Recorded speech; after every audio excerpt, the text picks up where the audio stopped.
आलसी कौवा। एक पेड़ पर एक गिलहरी और कौवा रहते थे। दोनों में अच्छी दोस्ती थी। गिलहरी बहुत ही परिश्रमी थी, वहीं उसके विपरीत कौवा उतना ही आलसी था।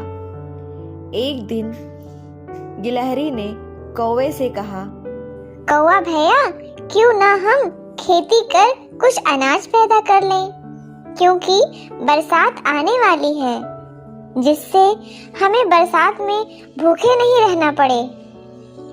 हमें घर में ही रहकर अनाज मिल जाएगा। कौवा बोला, ठीक है, तो कल से काम शुरू करते हैं। अगले दिन गिलहरी ने कौवे से कहा, कौवा भैया, सुबह हो गई है, चलिए खेत की जुताई कर लेते हैं। कौवा अपने घर में आराम से सो रहा था। उसका सुबह उठकर इतनी मेहनत करने का मन नहीं था।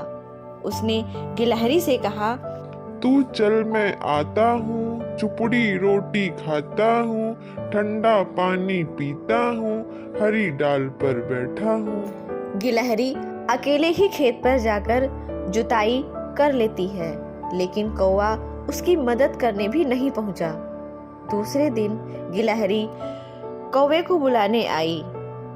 कौवा भैया, खेत की जुताई हो गई, अब चलिए बीज डाल आते हैं। गिलहरी की बात सुन आलसी कौवा फिर से बोला, तू चल, मैं आता हूँ, चुपड़ी रोटी खाता हूँ, ठंडा पानी पीता हूँ, हरी डाल पर बैठा हूँ। गिलहरी फिर चली गई और खेतों में बीज डाल आई। कुछ दिन बीत गए। एक दिन गिलहरी फिर से कौवे के घर गई और उसने कहा, कौवा भैया, हमारी फसल तैयार है, चलिए काट लेते हैं। यह सुनकर कौवा बहुत खुश हुआ। फिर से बोला, तू चल, मैं आता हूँ, चुपड़ी रोटी खाता हूँ, ठंडा पानी पीता हूँ, हरी डाल पर बैठा हूँ। गिलहरी अकेले ही फसल काटने चली जाती है। कौवा फिर से उसकी मदद करने भी नहीं पहुंचा। गिलहरी कौवे के पास आती है और कहती है, कौवा भैया, सारी फसल काट दी है, चलिए अपने हिस्से की फसल ले लीजिए। कौवा फिर से वही बोलता है।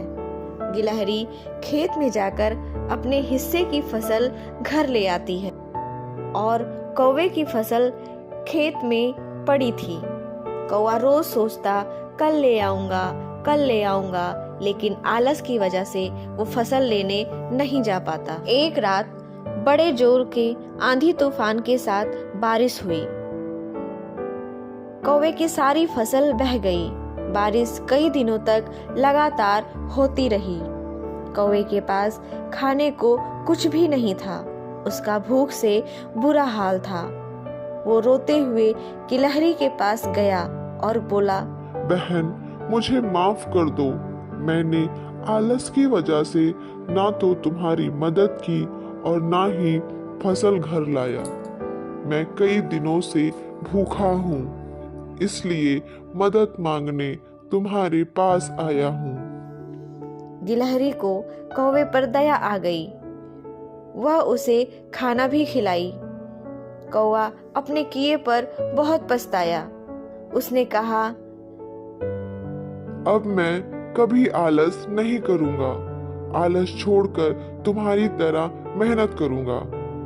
तो सुना आपने, इस कहानी से हमें क्या शिक्षा मिलती है? आलस का परिणाम क्या होता है। इसलिए हमें अपना काम समय पर करना चाहिए, आलस नहीं करना चाहिए। जो अपना काम समय पर करते हैं वही हमेशा सफल होते हैं। हमारी कहानी अगर अच्छी लगी हो तो चैनल को लाइक करें, सब्सक्राइब करें। Thank you.